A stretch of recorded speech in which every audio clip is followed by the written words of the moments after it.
ये मस्तूंग वाला वाक़या हुआ तो उनको मद्देनज़र रख के 144 हमारी आपकी बेहतरी के लिए नाफिज किया है, किसी गैर के लिए नहीं किया जी।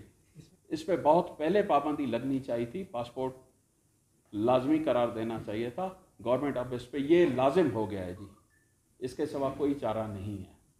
कुछ कोताहियाँ हमारी इंतज़ामिया की हैं, इसमें कोई शक नहीं है। उन पे इलेक्शन कमीशन की पाबंदी है। न्यू PSDP हम उन पे काम नहीं कर सकते और ना नई स्कीम दे सकते हैं, ना नई मुलाजमतें दे सकते हैं। पेट्रोल 40 रुपये, डीज़ल 15 रुपये फ़ी लीटर कम की गई है। साफ़ी हज़रात अस्सलाम वालेकुम, आपकी तशरीफ़ आवरी का बहुत शुक्रिया। जैसा कि आपके इल्म है कि गुज़श्ता रोज़ पेट्रोलियम मसनूआत की कीमतों में नुमायाँ कमी की गई है। पेट्रोल 40 रुपये, डीज़ल 15 रुपये फ़ी लीटर कम की गई है। रवां माली साल के आगाज़ में पेट्रोल की कीमत में 8 रुपये और डीज़ल की फ़ी लीटर में 11 रुपये की कमी की गई थी।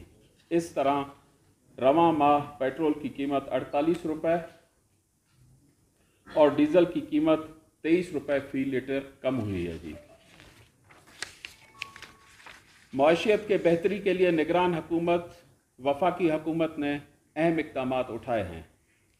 स्टॉक एक्सचेंज 6 साल बाद इस्तेकाम की जानिब गामज़न है।